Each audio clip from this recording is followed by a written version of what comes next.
Fala pessoal, tudo bom? Mais um Coelho Cast no ar e hoje eu vou conversar com meu querido candidato a vereador por Junquerópolis, Adrianão. Posso chamar assim, Adrianão? Pode, com E aí, certeza. cara? Vamos aí, você. Boa tarde a todo mundo aí, né, que tá conosco. É um prazer estar aqui com vocês, no Coelho Cast oficial, poder falar um pouquinho com vocês, bater um papo. Muito bom, feliz de estar aqui com vocês. Então vamos prosear. Ô Adrianão, vamos começar, cara. Eu já tô te chamando de Adrianão, viu? Pode chamar, Se me permitir aí. pode. Vamos começar então, né? Perguntando aí quem que é o Adriano. Eu queria que você me contasse, cara. Um pouco. Pode começar de lá da sua infância, conta alguma coisa aí da época de escola. Se quiser pular também essa parte, vamos prosear, saber quem que é o ser humano por trás do candidato, né, cara? Vamos falar então sobre vida, sobre histórias. Conta a sua história aí pra gente. Ó, vamos lá, né? Vai começar com essa questão do Adrianão, né? Pode chamar de Adrianão, Adriano, cada um chama do jeito que quiser e a gente tá aqui para... Tudo certo. Tá tudo certo, nunca tive nenhum problema com essa questão do chamar, né? A gente é bem liberal quanto a isso. Ó, vamos lá, um pouquinho da minha história. Quem que é o Adriano? O Adriano nasceu em Junquerópolis em 22 de dezembro de 1980. Sou filho, vou fazer 44 anos. Sou filho do José Carlos Lopes, que trabalhou muitos anos no antigo Banco Mercantil e no Bradesco, né? Aí, até um certo tempo, depois foi transferido, né? Foi embora, hoje reside em Campinas. E filho da professora Célia de Marcos, que faleceu no meu parto. E até existe hoje uma rua em homenagem nela aqui na cidade, né? Vindo de duas famílias tradicionais do município. Bom, a família de Marcos, as pessoas, os mais antigos conhecem. Meu tio Hélio tinha farmácia, era o Hélio da farmácia. Então, a doutora Kátia, doutor Danilo são meus primos, né? Tinha o Chico Cacão também, que trabalhou muitos anos no Banco do Brasil, imobiliário Itamaraty. Tinha o Cacão Alfaiate, há muito tempo que saiu daqui. Então, uma família bem antiga na cidade. E a família Lopes, né, que quem é mais atuante na cidade é a minha tia Tereza, que é assistente social, trabalha, né, aposentou agora, recentemente, trabalhando no CAPS. Então, famílias aí, antigas da cidade, tradicional da cidade. Então, nasci aqui, fui criado aqui, fiz todo o meu ensino básico e fundamental no município de Junquerópolis, né? Estudei na escola Jair Luiz da Silva, antigamente era a terceira escola. Né? Nessa época também praticava esporte, defendia as cores do município jogando basquete, não parece muito pelo físico, né? Aí você joga Então, jogo até hoje no time do Master, jogo no time do Master do município. A gente não tão mais como era antigamente, mas a gente ainda brinca um pouquinho lá com uma moçada mais nova, né? Sou o mais velho hoje, jogando, acho que eu sou mais velho, né? Tem uns próximos, mas eu sou o mais velho. E, enfim, sempre procurei participar das atividades escolares, todas as gincanas, né? Nessa época escolar, um fato interessante para te trazer, eu sempre fui representante de sala, fui presidente de grêmio, de estudantil, então eu sempre tive essas questões de, vamos dizer assim, de estar junto, de liderar, né? Os meus amigos. Amigos que tenho até hoje. A maioria dos meus amigos são amigos que estão comigo desde o meu pré. Então a gente veio construindo, outros vieram surgindo ao longo dos anos. Mas os que eu cultivo desde o início. A gente tem uma base muito sólida, né? Casei, né? Na verdade, antes do casamento, fiz a minha formação, fiz a faculdade de Direito, né? Na Toledo, em Presidente Prudente. Fiz pós-graduação, sou pós-graduado em Direito do Trabalho e Processo de Trabalho. Nessa época, eu trabalhava na usina Alta Paulista, foi meu primeiro emprego. Antes disso, eu havia só estagiado no Ministério Público por um período. E aí entrei na usina, entrei lá embaixo como auxiliar de escritório, e as coisas foram acontecendo, fui fazendo a faculdade, fiquei durante 15 anos na usina e saí como gerente jurídico e gerente de recursos humanos. Saí porque a usina já vinha numa certa situação de crise e eu precisava tocar a minha vida. Precisei tomar uma decisão, fizemos um acordo, eu saí, continuei advogando como terceiro, porém montei meu escritório e fui tocar minha vida de forma autônoma, né? Nesse meio tempo, tive um convite para ser secretário jurídico no município de Mariápolis. Lá fiquei durante 2 anos, advogando, né, como secretário jurídico, lá no município de Mariápolis, onde pude ter um contato mais íntimo com a administração pública, conhecer um pouco mais da administração pública e fui contratado por uma questão muito específica que existia no município e pelo meu conhecimento na questão trabalhista. Ajudei a fazer um monte de coisa, mas chegou um dado momento que não compensava mais para mim. Eu resolvi só tocar o escritório estava crescendo, a coisa estava andando, e tocar minha vida por aqui, não ficar correndo risco em estrada, já estava mais cansadão, fiz as Viajando direto. viajando, e aí, assim, cuidar das filhas, tinha uma outra realidade. Então, resolvi ficar só com o escritório, então, profissionalmente isso. Me casei aqui, minhas filhas nasceram basicamente aqui, né? E que nasceu em Dracena, uma nasceu em Dracena, outra nasceu aqui, mas são filhas daqui, né? E é aqui que eu construí minha família, que eu construí meu trabalho e tô até hoje, né? Eu queria contar a sua história um pouco mais devagar, né? E queria saber... É muito legal também saber da infância, cara. Eu acho que tem coisas na infância que faz a gente rir. Com certeza. Vamos contar uma história aí que é divertida, uma história que você lembra da infância, uma história que seja de carinho, de afeto ou engraçada. Conta pra mim uma história aí. Pode ser na escola, pode ter sido em casa. Rapaz, Vamos voltar lá pra sua infância. deixa eu ver se eu acho alguma história assim engraçada. Na verdade, assim, eu sempre fui. Pô, você sabe que o gordinho sempre é o mais zoado, né? Isso aí sempre foi, né? Então eu sempre fui o gordo, né? Sempre fui. Hoje o pessoal chama mais educadamente, é fofo, né? É mais ou menos assim, não é mais gordo, agora é fofo. Não é mais baleia. Não é baleia, mas agora é fofo, né? É o miudinho, uma coisa assim, né? Tem vários apelidos, né?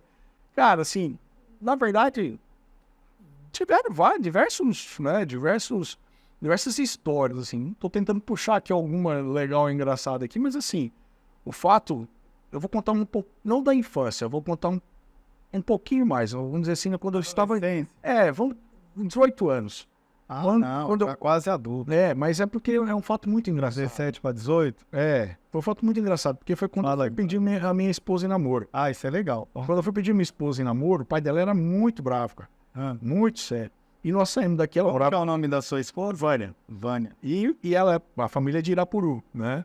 E aí quando eu saí daqui, que eu fui lá encontrá-la, que eu conheci conheci ela num retiro da igreja e tal, e eu fui lá conhecê-la pessoalmente. E fui pedir em namoro. Naquele belo dia que estava lá pedindo ela em namoro, um amigo que foi comigo daqui, que foi buscar o carro, tinha acabado de comprar o carro naquele sábado. E não transferiu o documento e esqueceu o documento aqui e foi com o carro buscar. Chegando lá, né? E o pai dela era muito bravo, esse é o detalhe. O pai dela era muito bravo mesmo. E toda aquela coisa, né? Ele chegou lá, ele parou o carro contramão. E cara de fora, parando contramão, naquela época, isso nós estamos falando aí de 20 e tantos anos atrás, a polícia tava na esquina, cara. Guardou todo mundo, levou todo mundo pra delegacia. Porque tava sem documento o carro. E você foi de embalo? Não, aí eu falei assim, ainda falei assim pro cara, fui bem topetudo, falei assim, ó, eu não vou entrar aí, eu queria ir atrás do camburão, eu falei, não vou andando, eu sou da delegacia, eu vou andando. Falou, pô, cara, eu vim pedir a menina de namoro. E foi mais ou menos isso. Então, assim, e aí, cara, acabamos indo pra delegacia, foi um negócio muito legal. Aí teve uma ocorrência, ficamos cuidando da delegacia para as polícias, para os caras virem, até o colega vir buscar o documento do carro aqui. A polícia saiu, deixou você. Fica aqui, eu vou ali. Vocês ficam cuidando, porque sabia que a gente não tinha nenhum problema. O problema é que não tinha o documento. Tinha que, para liberar, tinha que entregar o documento. Foi uma história muito legal. E aí, depois, no final, o pessoal ficou falando que foi meu sogro que mandou fazer isso com a gente e tudo mais, porque ele era bravo, que ele era susto, que não era para namorar e tal, mas não foi, não. E o mais interessante, tudo isso depois de uns, sei lá, 20, 15 anos pra frente, o policial que me prendeu naquele dia virou meu amigo por questões da igreja, vamos dizer assim, a gente começou a ter convivência. Eu falei, quando eu tive a oportunidade, eu falei, você lembra que você me prendeu, cara? Eu tenho um amado muito grande de você na minha relação, né? Mas foram vários fatos interessantes. Uma outra história também, assim, na infância eu não me recordo muito, né, assim, deve ter tido vários, né, cara? Mas a cabeça não me traz agora. Mas teve uma outra coisa interessante também do namoro. Então, meu sogro era muito sério. E um belo dia, teve uma quermesse da igreja aqui, e nós fomos buscar, a minha esposa vinha, e na hora de levar embora, eu tinha que levar ela com alguém junto. Eu não podia levar sozinho. E meu avô tinha uma pampinha bem antiga, que nós usávamos para ir pro sítio, né? Trabalhar, a gente, isso eu não falei para você, mas só cortando. Daqui a pouco a gente fala. Vamos continuar. Eu vou contar essa história. Isso. Aí, cara, fomos buscar, levar minha esposa embora, eu e minha avó. Numa pampinha, os três, a pampinha apertada e tal. Chegando ali na descida, naquela época não tinha celular, né? Descendo ali no motel, descendo ali, a pampa quebra, cara. Ai, ai. Aí, beleza, o único lugar que tinha o telefone era no motel. Ah, Resumo da conversa, tive que entrar no motel com a minha avó, com a minha esposa, pra ligar pro meu sogro pra ir buscar a gente, porque o carro tava quebrado, cara. imagina você ligando pro seu sogro e falando que eu tô aonde? Tô no motel aqui. E aí, foi exatamente isso aí, cara. Foi exatamente isso aí. Na onde? Foi exatamente isso aí. Não, e o pior de tudo, levar minha avó lá, né? Então, foi um negócio, as histórias muito assim. Mas e aí, você ligou, ele atendeu falando... Não, aí eu pedi pra a minha esposa, que na época era namorada, ligar, explicar tudo certinho. Aí ele chegou lá de boa, tranquilo, levou a gente e deu tudo certo. Mas aí ele falou assim, onde vocês estão? Falou, e aí ela falou, ó, pai, nós estamos aqui na frente do motel, quebrou o carro. Deu 1 minuto e meio já tava lá. Eu acho que mais ou menos deu uns 30 segundos. Chegou com a cara meio brava e tal. Mas foi por aí. Ou que você foi atendido rapidinho, né? Foi. Até se não tivesse, era bom falar, né? Que ele vinha rapidinho, já veio com combustível e tudo. Tudo. Acho que já veio até com Trouxe mecânico. Naquela época era muito difícil, né? Hoje é muito fácil. Hoje tudo é prático, mas não tinha celular, cara. Muito legal. Foi muito legal. Você chega... Ah, eu imagino você chegando lá no motel. Como que foi? Cara, que não é. Lá, né? Quem que aperta a companhia? Ficou aquela, aperta você, minha avó perdida, coitada. Não veio da história. Sua avó apertou. Daí eu falei, não, eu que apertei. Eu falei, apertei. É o porteiro gente boa, conhecia o da cidade e tudo. Deixou eu entrar, fazer ligação, deu tudo certo, né? Então, mas foi uma situação muito legal, cara. Levei minha avó no motel, cara. Ô, Adriano, conta aquela outra parte que você queria... Na verdade, um trecho que eu ia falar pra você, então, que eu acabei contando não da minha história, mas muitas pessoas não sabem, os mais antigos sabem. Eu, quando eu era adolescente, até segundo ano de faculdade, começar ali com estagiar na promotoria, até quando estagiário eu ainda fazia isso. Depois eu comecei a trabalhar na usina, mas até então eu ajudava a minha família na lavoura de acerola e de maracujá. Então eu ia para a escola, quando eu estava de férias, ia cedinho para o sítio, senão eu ia depois. Com quantos anos mais ou menos? Dos 12 para frente a gente já ia. Começou a trabalhar então? Na verdade assim, eu tinha umas certas funções, a gente não trabalhava pesadão, né? Meu avô plantava maracujá primeiramente, então a minha função era passar a mão na flor. Isso aí era a minha função. O Batata falou que fazia isso. Eu fazia muito isso, essa era a minha função, né? A gente ia fazer isso. Geralmente em finais de semana, feriado, e na parte da tarde a gente ia. E classificar o maracujá, que era pegar o maracujá que o pessoal colhia. Então a classificação era eu que fazia, eu que arrumava na caixa, pregava as caixas, batia o carimbo, preenchia os anão de nota. Não era muito, cara, mas era razoável, tinha carga quase todos os dias. Então, Louco, é bastante. e a gente fazia isso. E depois foi a acerola. Mesma coisa, também colhia acerola, participei da colheita, carregava. E aí eu fui aprendendo a dirigir com 12, 13 anos. Meu avô me ensinou muita coisa. Então eu fui criado fazendo isso, né? Você estudava no sítio também? Não, eu estudava aqui na cidade. Então eu estudava e depois chegava da escola, almoçava e aí a gente ia. Então geralmente fazia só para ir lá e terminar o serviço. Quando a época de férias e no final de semana, aí a gente ia cedinho e tocava um barco. Quando eu entrei na faculdade, como eu não trabalhava, aí eu ia todo dia. Então chegava da faculdade naquela época quase 1h da manhã, porque o ônibus passava em todas as cidades e tal, era uma coisa prudente. E aí passava em todas as faculdades, não demorava muito. A gente saía daqui 5h30 da tarde, chegava aqui quase 1h da manhã. Aí ia dormir 1h30, no outro dia, 5 e pouco, tava de pé, sítio, vamos trabalhar. Puxada, hein? E ajudei, cara, assim, eu ajudei minha família. Então, sim, a minha família sempre foi... por mais que meu pai foi bancário, depois que ele saiu do banco, a situação nunca foi 100% boa, né? Então, minha mãe tinha falecido, então quem me criava eram meus avós, Sim. né? E a minha tia.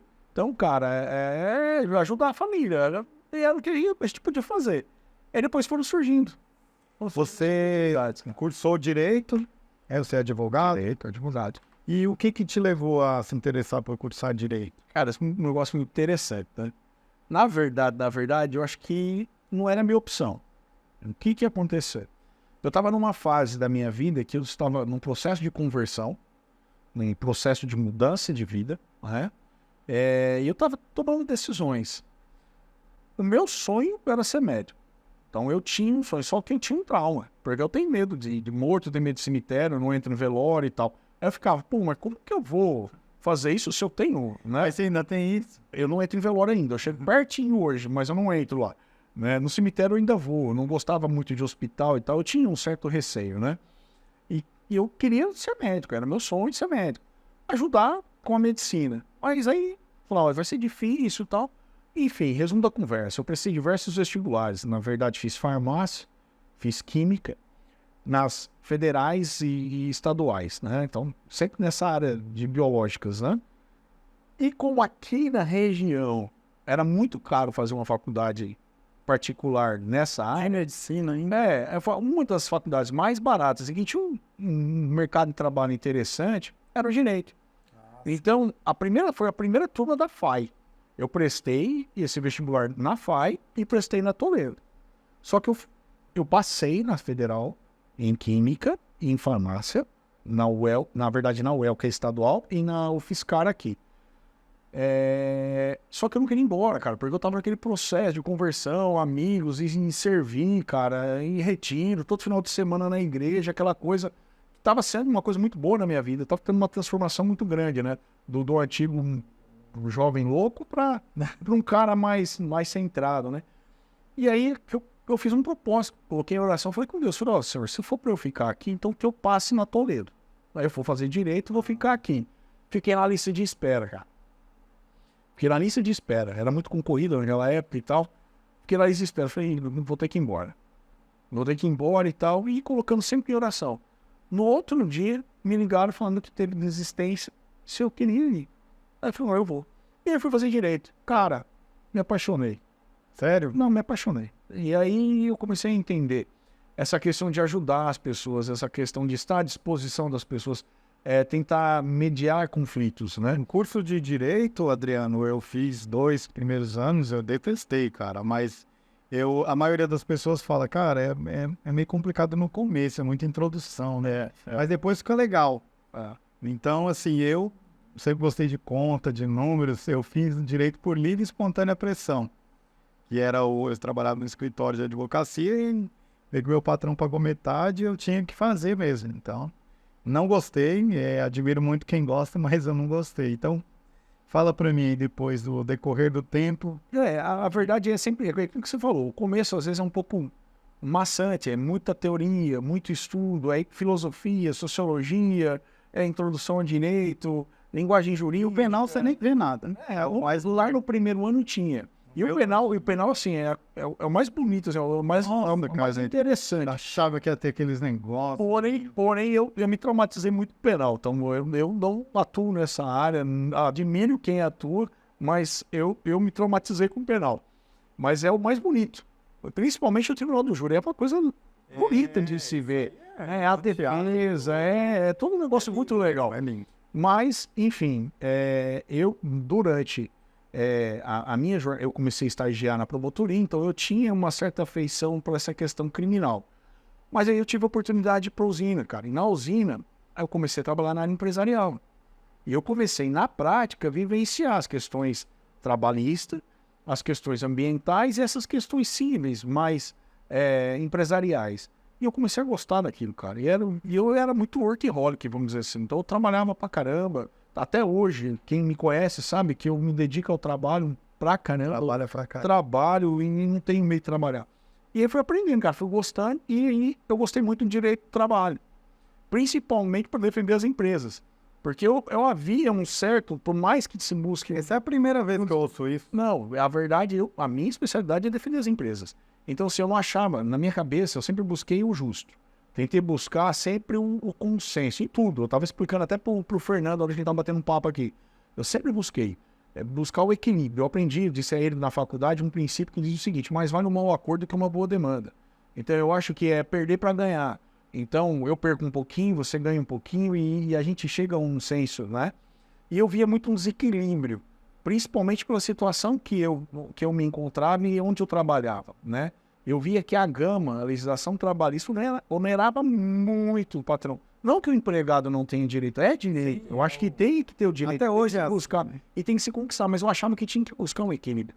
Então eu fui fui me apaixonando por isso, fui me especializando, fiz a pós-graduação em Direito do Trabalho, escrevi alguns artigos naquela época, tinha pretensão de fazer um mestrado, porém eu tive que antecipar, porque meu sogro falou, agora você tem que casar, né, irmão? Aí eu fui casar, e aí, meu amigo, casa, filho, e aí mudou um pouco o foco, né? Então eu sempre gostei dessa questão de buscar, de intermediar, então eu aprendi muito isso. Na minha faculdade eu sempre falo, ó, mais vale um acordo com uma boa demanda. Não vale a pena ficar brigando. Vale você chegar Mas só isso, um acordo, mais vale um acordo com uma boa demanda. porque é uma boa demanda. Não adianta, porque o processo é um risco. Você pode ganhar como você pode perder. Você não sabe o que o juiz vai fazer. Você tem uma expectativa. Então, a verdade é que você perde um pouquinho, o outro ganha um pouquinho, e todo mundo ganha e perde, ou dá perder para ganhar. Né? Então, eu acho que esse é a busca do equilíbrio.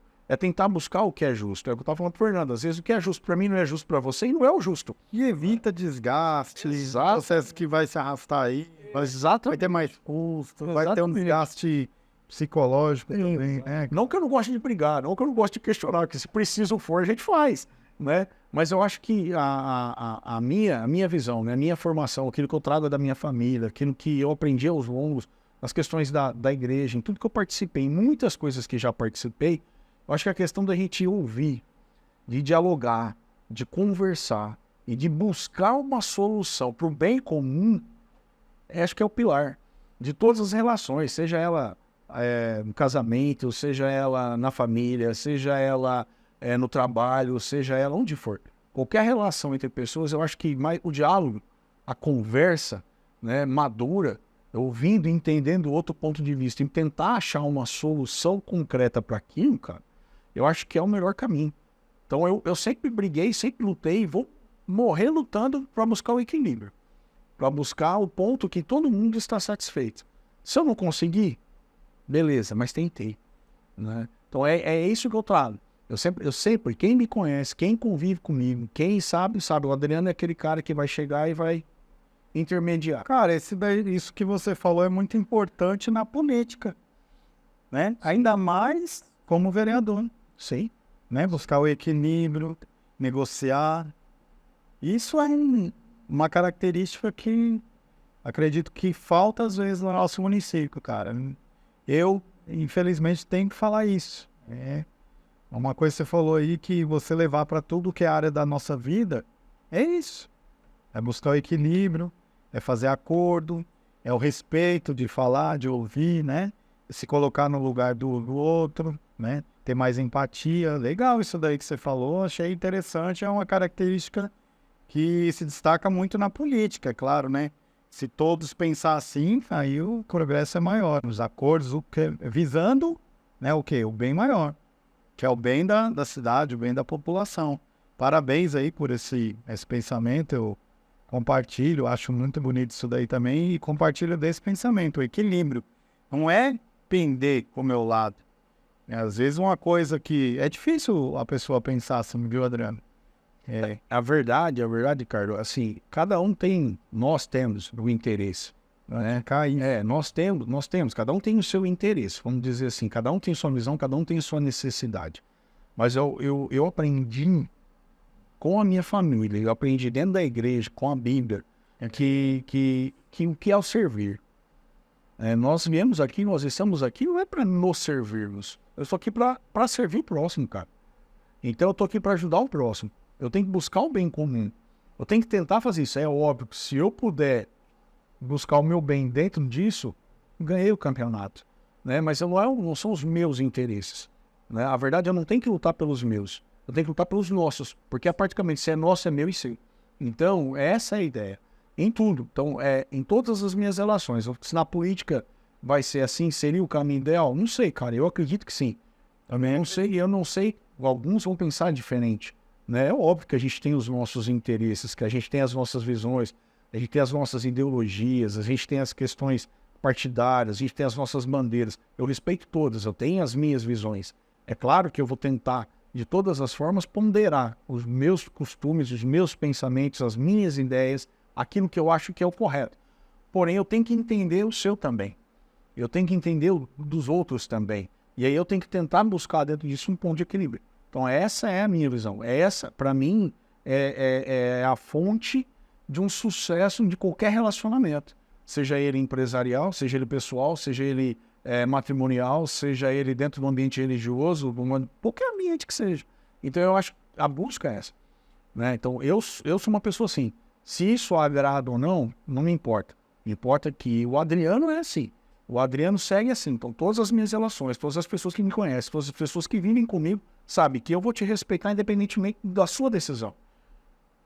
Posso não concordar. Cara, Posso não concordar com você. Eu vou falar, beleza, te respeito. Você não vai me ouvir te criticando ou falando por conta da sua decisão. Entendeu? Eu respeito. Né? Então, parabéns. isso foi o que eu aprendi. Isso devo a bagagem que eu tenho. Aquilo com as pessoas que me criaram, me ensinaram. Olha, eu vou falar uma coisa. Não sei se você lembra, antes de a gente conversar, que eu estava ansioso para conversar com você, né? Porque me falaram super bem de você e que é um cara incrível. Cara, um pouquinho que eu conversei com você, já virei seu fã. Você entendeu? Você é um cara incrível, você é um cara com energia incrível. É uma coisa que você falou várias vezes aqui, que não sai da minha cabeça, é de respeitar o próximo. Eu acho muito importante esse negócio de respeito ao próximo. E praticar isso, né? Sim. O respeito que é o mais difícil. É muito respeito. E uma coisa, às vezes, Adriana, que não é fácil de fazer, mas é muito importante, é às vezes você fazer uma coisa que não é 100% bom para você, mas que seria justo. Seria um ponto de equilíbrio que vai favorecer também o outro. Com certeza. Não fazer tudo 100% para te favorecer. Claro que o ser humano, nós tendemos a nos favorecer. Mas essa questão de favorecer o próximo, de empatia, é a questão do servir. E você sabe que eu aprendi, né, das pessoas quem me conhece muito intimamente, que convive comigo, tem bastante pessoas, a gente tem bastante relacionamentos, né? Sabe que, assim, eu poderia estar financeiramente falando muito bem, cara. Muito bem. Eu tive diversas oportunidades para voltar para o mercado de trabalho de usina, onde se paga muito bem. Eu tive convites para ir para escritórios de São Paulo, onde se ganha muito bem. Eu tive vários convites, cara, e a verdade, eu aprendi que dinheiro não é tudo na vida, cara. O que eu preciso? Eu preciso ter uma família, eu preciso ter amigos, eu preciso ter uma religião, eu preciso praticar um esporte, eu preciso conversar, eu preciso administrar as minhas coisas, eu preciso ter tempo para mim, Então, eu acho que relacionamentos. Eu não consigo ir embora. Eu tive diversas oportunidades para ir embora, né? E eu não consigo por quê? Porque você gosta de um cara, eu falei, sim, gosto daqui, não quero sair daqui, não pretendo sair daqui, mas é mais por quê? Porque eu tenho tudo que eu preciso aqui.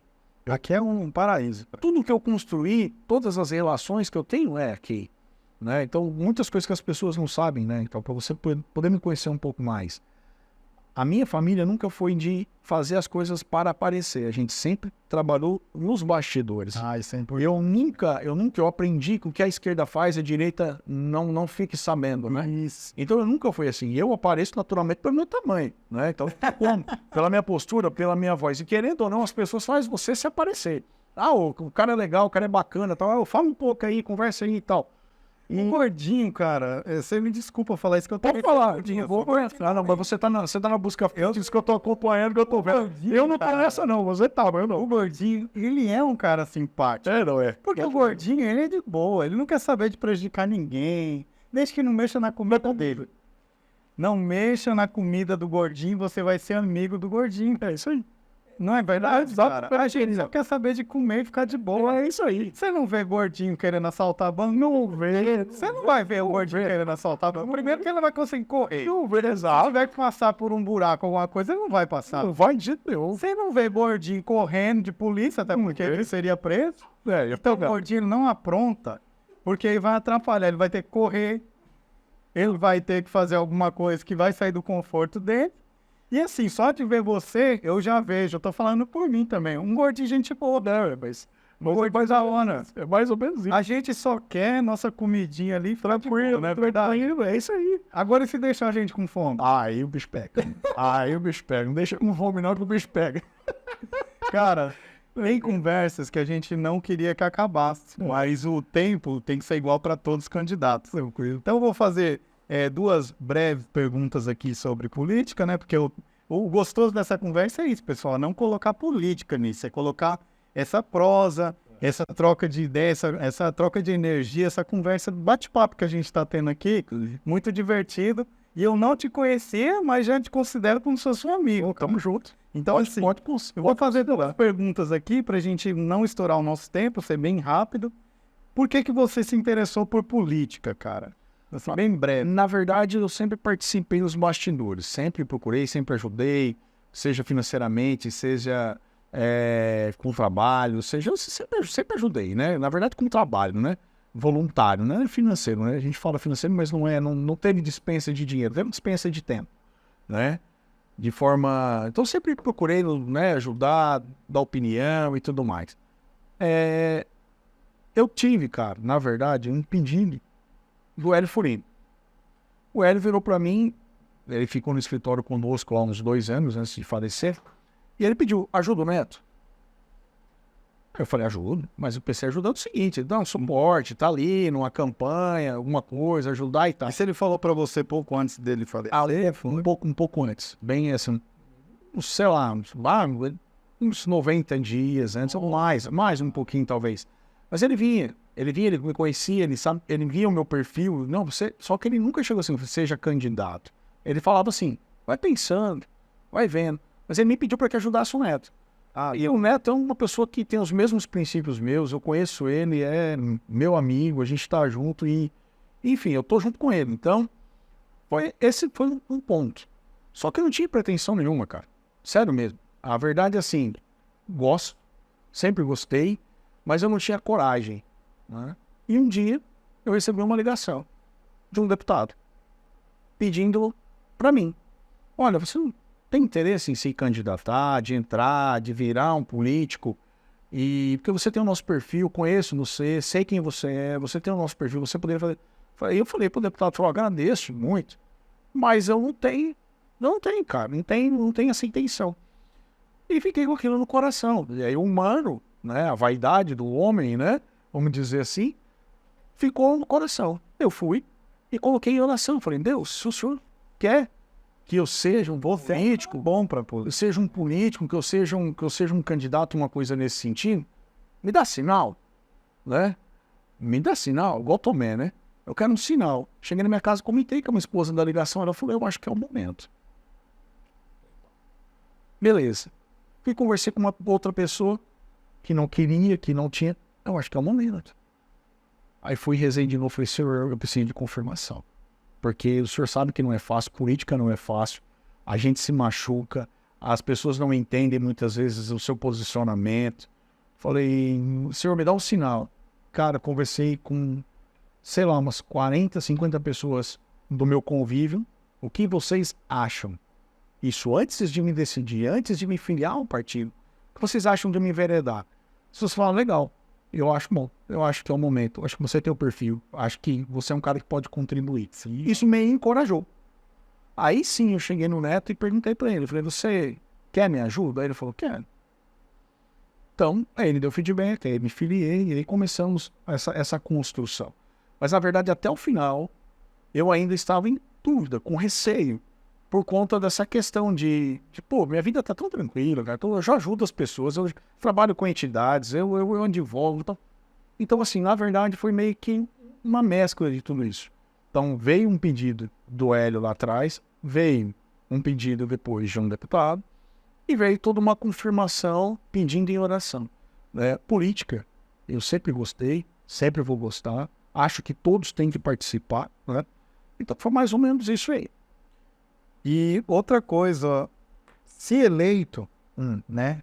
O que o pessoal de Junqueirópolis, a população, pode estar esperando de você, como vereador? Primeiro ponto, quem me conhece sabe que eu sou acessível. Então, assim, eu gosto que as pessoas me procurem, eu gosto que as pessoas me questionem, eu gosto que as pessoas me tragam ideias, me tragam pleitos, né? Então, esse é o primeiro ponto. Ou seja, a conversa, o diálogo, aquilo que eu estava falando para você. Então, eu vou ouvir, vou buscar, vou em todos os lugares, vou andar, e mesmo que eu não vá, eu quero que as pessoas venham até mim. Eu não vou deixar de atender, não vou deixar de falar, não vou deixar a pessoa esperando, não é meu. Meu caráter ninguém muda. A minha ideia ninguém muda. Meu pensamento ninguém muda. Eu defendo aquilo que eu acho que eu tenho que defender. E pode ter certeza que eu vou defender aqueles que precisam ser ouvidos. Eu vou buscar a justiça daqueles que são injustiçados. Então, essa é a minha ideia. Esse é o meu pensamento. Vou tentar fazer para todos. De uma forma, buscando equilíbrio, como eu disse para você que eu busco em tudo. Mas se eu precisar pender para alguma coisa, você pode saber que aqueles que precisam mais são aqueles que eu vou lutar. Eu vou lutar, vou buscar resolver tudo que estiver no meu alcance. E se não estiver, eu vou buscar quem resolva. Que legal, cara. Ô, Adriano, eu queria agradecer demais, doutor Adriano, pela conversa. A conversa com ele foi incrível, pessoal. Se você gostou dessa conversa, compartilha aí, pessoal, com todos os seus amigos. Vocês vão estar assistindo aqui no YouTube. Por favor, não deixe de curtir esse vídeo. E outra coisa muito importante, ative o sininho de notificações, porque às vezes vocês não vão estar recebendo nosso conteúdo. Então, após assistir o vídeo, compartilha ele com seus amigos. Gosta do Adriano, está fazendo campanha junto com ele? Compartilha esse vídeo o máximo possível, sai espalhando aí o link. E outra coisa, não esquece de curtir. E o mais importante também, siga a gente, inscreva-se no canal e siga a gente no nosso Instagram. Esse foi o nosso bate-papo com o Adrianão, uma pessoa muito gente boa, muito simpático. Obrigado, viu, pelo carinho, obrigado aí pela simpatia. Deus te abençoe, boa sorte, que o senhor seja eleito e que volte aqui para participar do nosso podcast. Já convido todos os candidatos eleitos a voltar aqui para ser entrevistados como vereadores. Então, é isso aí. Deus abençoe o senhor. Tudo de bom, viu? Amém. Eu que agradeço, Ricardo. Eu agradeço o Fernando, a toda a equipe aí que nos acolheu, né?